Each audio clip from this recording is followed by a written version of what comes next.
Hello. Hello everyone, welcome to SSC lab. SSC lab पर आप सभी का स्वागत है। आई होप जो मैंने 10 मिनट्स का ये शो कल अपलोड किया था वो भी आप लोगों को एकदम अच्छे से क्लियरली समझ में आ गया होगा और आज भी समझ में आ जाएगा। ये 10 मिनट शो का मुद्दा ये है कि जो भी चीज़ें चल रही हैं आपके लाइफ में, सोसाइटी में, उसके बारे में आपके पास पूरा आइडिया होना चाहिए, ताकि अगर कहीं पे डिस्कशन हो तो आप अपने आप को डम ना फील करो, अच्छे से बढ़िया तरीके से आप भी डिस्कशन में पार्टिसिपेट करो। नॉलेज बहुत ज़्यादा आपको मिलेगी इन 10 मिनट्स लेक्चर से, इसीलिए मैंने छोटे छोटे रखे हैं ताकि जल्दी जल्दी आपको छोटे से टाइम में पूरी कहानी पता चल जाए। तो और ये जो टॉपिक्स है ना, ये आपके डिस्क्रिप्टिव में और लिखने में भी काफ़ी मदद करेंगे। जैसे आज का टॉपिक है FBI director calls on CBI chief, यानी कि एफबीआई डायरेक्टर और सीबीआई चीफ के बीच में मीटिंग हुई थी ट्रांसनेशनल क्राइम्स के ऊपर। ट्रांसनेशनल क्राइम्स वो क्राइम्स होते हैं जब आपका क्राइम एक बाउंड्री क्रॉस करके नेशन की दूसरी बाउंड्री में आराम से एंटर कर सकता है।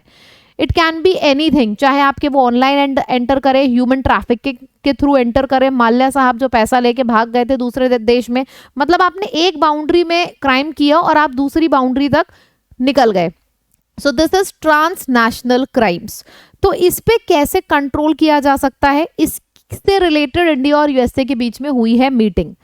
बात समझ में आ गई ट्रांसनेशनल क्राइम किस तरीके से है, ठीक है। जहां पे आपने किसी गंदे व्यक्ति ने कोई क्राइम किया और वो भाग गया देश छोड़ के दूसरे जगह पे। ऑनलाइन भी कैसे होते हैं ट्रांसनेशनल क्राइम्स, कि मैं अपनी जगह पे बैठी हूं और मैंने दूसरे व्यक्ति का, दूसरे नेशन के व्यक्ति का कंप्यूटर हैक कर लिया। अब मैं उससे जो चाहे जैसे चाहे रैंसम फिरौती की अमाउंट ले सकती हूँ। उसका पूरा का पूरा जो ऑनलाइन जो उसने चीज़ें सेव करी हैं वो वहाँ से, यहाँ इस नेशन से बैठ के बाउंड्री क्रॉस करके दूसरे नेशन पे क्राइम फैला सकती हूँ। तो ये सारी चीज़ें ट्रांसनेशनल क्राइम के कैटेगरी में आती हैं, ठीक है। चलिए अब शुरू करते हैं फिलहाल। तो ये दोनों के बीच में मीटिंग हुई। मीटिंग किसके किसके बीच में हुई, नाम बहुत इंपॉर्टेंट है क्योंकि ये आपके करंट अफेयर का क्वेश्चन है।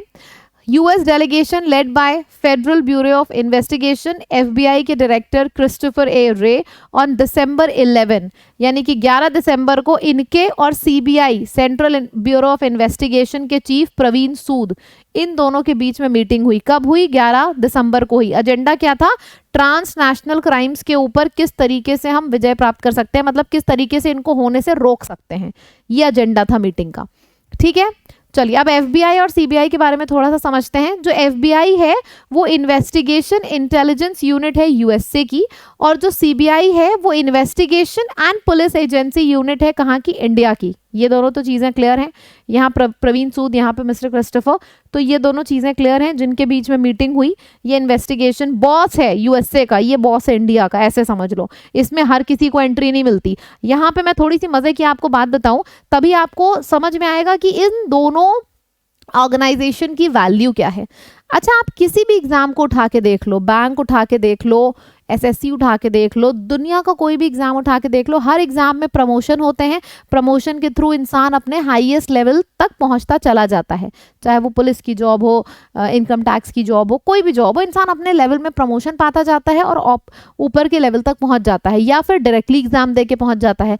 कभी आपने ये सोचा कि सीबीआई के जो चीफ हैं, जो एफबीआई के डायरेक्टर्स हैं, उनका रिक्रूटमेंट क्यों नहीं होता। अब मैं आपको सीबीआई के बारे में थोड़ी सी बातें बताती हूँ, इसको अच्छी इन्फॉर्मेशन है, पता होनी चाहिए आपको कि क्यों ऐसा रिक्रूटमेंट नहीं होता। या फिर अगर जैसे आपने सुना होगा ना, जीडी के थ्रू जो बीएसएफ में भर्ती होते हैं, उनके जो ऑफिसर सीनियर लेवल पोस्ट सबसे ऊपर के ऑफिसर होते हैं, वो प्रमोट होके क्यों नहीं बन जाते, उनका कोई डायरेक्ट एग्जाम क्यों नहीं होता। स्टेज 1 का एग्जाम होगा, 2 का होगा, लास्ट स्टेज का जो चीफ के लेवल की स्टेज होती है इन्वेस्टिगेशन यूनिट की, वहां का एग्जाम क्यों नहीं होता, या फिर वहां पे प्रमोट करते हुए इंसान क्यों नहीं पहुंचता।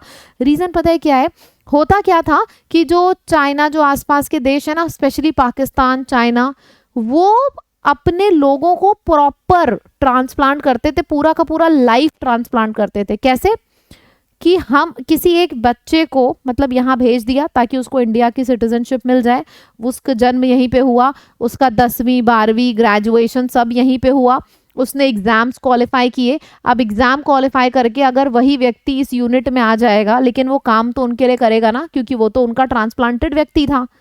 इस वजह से यहाँ पे प्रमोशंस नहीं होते। क्योंकि अगर प्रमोशंस होंगे तो इसको एग्जाम्स को लाइक कोई भी दे पाएगा। तो फिर आप सोच रहे होंगे कि यहाँ पे आता कौन है, यहाँ पे आते हैं डेप्यूटेशन पे जो आईएएस होते हैं, जो चीफ रिक्रूटेड चीफ्स होते हैं on deputation basis, generally IPS officers होते हैं। मतलब जो आईपीएस ऑफिसर के लेवल पे पहुंचते हैं उनको 10 साल 12 साल के लिए उनके जोन के हिसाब से डेप्यूटेशन के ऊपर रखा जाता है, फिर चेंज कर दिया जाता है। ठीक है, अब आप सोच रहे होगे कि अगर ऐसी बात है तो वो व्यक्ति जो ट्रांसप्लांटेड है यहाँ पे इंडिया, पाकिस्तान का व्यक्ति इंडिया में पैदा हुआ, जन्म लिया, 10वीं 12वीं ग्रेजुएशन सब किया, आईएएस बन गया, आईएएस आईपीएस से बन के फिर भी तो वो चीफ बन सकता है? नहीं बन सकता, क्योंकि वहां पे उस व्यक्ति को खुद नहीं पता है कि किसको पोस्ट किया जाएगा, रैंडमली डेप्यूटेशन के ऊपर रखा जाता है। सो इस लेवल की क्रिटिकल चीजें होती हैं when we talk about these organization, क्योंकि यहाँ पे ना बहुत डेटा होता है, बहुत ट्रस्टवर्दी लोग होते हैं यहाँ पे सीबीआई में, सीबीआई के चीफ ऐसे इस तरीके से रिक्रूट होता है। तो ये वैल्यू है। तो इन दोनों के बीच में मीटिंग हुई तो आप समझ लो कि किस लेवल की सीरियस डिस्कशंस हो रहे होंगे कि भाई ट्रांसनेशनल क्राइम्स को खत्म करना ही करना है, इसके ऊपर मीटिंग हुई। तो यही हमारा ट्रांसनेशनल क्राइम्स, ये सारी चीजें होती हैं। ह्यूमन ट्रैफिकिंग, मतलब अगर मैं आपसे बात करूं कि बांग्लादेश का कोई व्यक्ति किडनैप करके यहाँ ले आया गया, या फिर यहाँ का वहाँ, मतलब नेशन वाइड जो क्राइम हो रहे हैं, वहाँ पे मैंने क्राइम किया, मैं भाग के अपने नेशन में आ गई। इंडिया में किसी ने क्राइम किया, पैसे चुराए, भाग के दूसरे नेशन में चला गया। या फिर हम ऑनलाइन क्राइम्स कर रहे हैं, तो ऑनलाइन जब क्राइम आपका नेशन की बाउंड्री को क्रॉस करता है तो वो बन जाता है ट्रांसनेशनल क्राइम्स। कुछ भी हो सकता है वो, human trafficking, money laundering, cyber crime तो आप यहाँ से बैठ के यूएसए तक कर सकते हो। तो इस तरीके से आपको इन सारी चीजों को ट्रांसनेशनल क्राइम्स बोला गया है। जैसे आपको एक बात बताऊं, ये सब तो पता होगा, क्राइम नेटवर्क, ये सारे आपको पता होंगे। जो बेसिक सी चीज है, रैंसम थ्रेट्स नहीं समझ में आया होगा, ये मैं आपको समझा दूं। इसका मतलब फिरौती होता है। तो आप सोच रहे थे कि फिरौती कब से ट्रांसनेशनल क्राइम हो गया। देखो, फिरौती इस तरीके से हुआ है, इसको इस लिस्ट में इसलिए लिखा गया है क्योंकि इसका मतलब है जैसे कि कोई व्यक्ति यहाँ पे बैठा है, या फिर कोई व्यक्ति हाँ इंडिया का है ना, और उसने दूसरी कंट्री के किसी के लैपटॉप को हैक कर लिया और पूरा लॉक कर दिया, लॉक करके एक पासकोड बना दिया। फिर उस व्यक्ति से बोल रहा है कि मैं तुम्हें पासकोड, यानी कि तुम्हारे लैपटॉप का पूरा लॉक्ड है, जो उसकी इंपॉर्टेंट डॉक्यूमेंट्स हैं सब लॉक्ड हैं, और तुम्हें इसका पासकोड तभी मिलेगा जब तुम मुझे इतना अमाउंट दोगे। तो इसको बोलते हैं रैंसम थ्रेट्स। ये वो नहीं है कि एक बच्ची को किडनैप कर लिया, आप यही सोच रहे होगा ना, रैंसम किसी को किडनैप कर लिया, मुझे 5 लाख रुपए दे दो, 10 करोड़ दे दो। तो ये कैसे आया ट्रांसनेशनल बाउंड्री में? ट्रांसनेशनल बाउंड्री में ये आया है रैंसम थ्रेट्स जो ऑनलाइन दिए जा रहे हैं आजकल। तो ये सारी चीजें कवर हो रही हैं इसमें। और एजेंडा मीटिंग का सिर्फ ये है कि किस तरीके से हम इम्प्रूव कर अपने बीच में दोनों के रिलेशंस के माध्यम से किस तरीके से हम ट्रांसनेशनल क्राइम्स को कॉम्बैट कर सकते हैं, हरा सकते हैं, खत्म कर सकते हैं। और एक और चीज थी, by sharing expertise in the investigation of technology enabled crime, यानी कि एक ये भी दोनों के मन में प्रस्ताव था कि किस तरीके से जो यूएसए के टेक्नोलॉजीज हैं उसका फायदा इस ट्रांसनेशनल क्राइम को कंट्रोल करने में इंडिया को मिलेगा, और किस तरीके से इंडिया के जो चीज़ें हैं उनका फ़ायदा यूएस से ले पाएगा। जितने भी टेक्नोलॉजी इनेबल्ड इंस्ट्रूमेंट्स हैं, टेक्नोलॉजी इनेबल्ड चीज़ें हैं, वो यूएस से कैसे इंडिया का फ़ायदा ले पाएगा और इंडिया कैसे यूएसए का ले पाएगा। इन चीज़ों के ऊपर मीटिंग थी। मीटिंग का क्या डिसीजन है ये अभी हमें पता चलेगा, अभी सिर्फ एजेंडा पता चला है कि ये एजेंडा था मीटिंग का। सबसे इम्पॉर्टेंट चीज़ है कि सबसे इम्पॉर्टेंट बात इस मीटिंग की ये है कि जब आप कहीं जाते हो, मीटिंग करते हो, तो रिलेशंस बढ़ते हैं। तो इंडिया और यूएसए के बीच में कोई रिलेशंस नहीं थे, अब धीरे धीरे करके रिलेशंस बन रहे हैं। Relations are building, budding, they are budding. और ये अगर एक अच्छी मीटिंग हो गई और अगर ये इन लोगों ने टाई अप कर लिया तो this will be a feather in the cap. Feather in the cap यानी कि जो इनका रिलेशन धीरे धीरे करके बढ़ रहा था उसमें एक और स्ट्रॉन्ग पॉइंट हो जाएगा। ये जो मीटिंग है, अगर ये इसका सही मायने में यूटिलाइजेशन हो गया, जो एजेंडा था अगर वो फुलफिल हो गया, तो बहुत अच्छे से इंडिया और यूएसए के बीच में जो बॉन्ड है वो और स्ट्रॉन्ग हो जाएगा। सो ये पूरी की पूरी कहानी थी जो एफबीआई और सीबीआई के बीच में मीटिंग हुई। उसका एजेंडा क्या था, इंपॉर्टेंस क्या था, किस तरीके से रिक्रूट होते हैं, इंपॉर्टेंस क्या है सीबीआई की।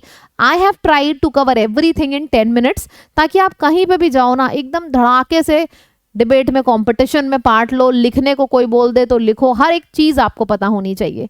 ठीक है, तो ये सब टॉपिक्स बहुत अच्छे हैं जो मैं यहाँ पे डिस्कस करती हूँ। एक जरूर जरूर जरूर से आप सभी लोग, जितने भी लोग लेक्चर को, इस वीडियो को देख रहे हो, कमेंट करके ज़रूर बताना मुझे कि ये जो चीज़ है आपके दिमाग में सेट बैठ गई या फिर मैं इसको और ज़्यादा सिंप्लीफाई करूँ। मैं अपने साइड से ट्राई करती हूँ कि मैं इतना सिंप्लीफाई कर दूँ कि छोटे से लेकर बड़े व्यक्ति को सबको समझ में आए। मैं कोशिश करती हूँ कि टेक्निकल वर्ड्स को थोड़ा ल्यूसिड टर्म्स में रिड्यूस करूँ। तो अगर आपको सच में समझ में आया है तो कॉमेंट करके ज़रूर बताइएगा। एंड मेरे द हिंदू जो कि डेली होता है, ये तो शॉर्ट 10 मिनट लेक्चर्स होते हैं, बाकी 1 घंटे का द हिंदू डेली होता है सुबह 7 बजे। इसको ज़रूर से पार्टिसिपेट करो, ज़रूर से इसमें लो। आपने आज नहीं लिया कल लो, कल नहीं लिया परसों लो, लेकिन जब से भी लेना शुरू करो रेगुलर लो। मंडे से फ्राइडे होता है सुबह 7 AM पे। Do not miss this lecture, okay. And बाकी दिस इज माय टेलीग्राम, यहाँ पे आपको बाकी सारे अपडेट्स मिलते ही रहेंगे। Thank you so much for loving it, so इतना ज़्यादा प्यार देने के लिए और इतने प्यारे प्यारे कमेंट्स के लिए जो आपने पिछले वीडियो में किए थे। अगर ये अच्छा लगा तो इसमें भी ज़रूर करके बताइएगा। Thank you so much.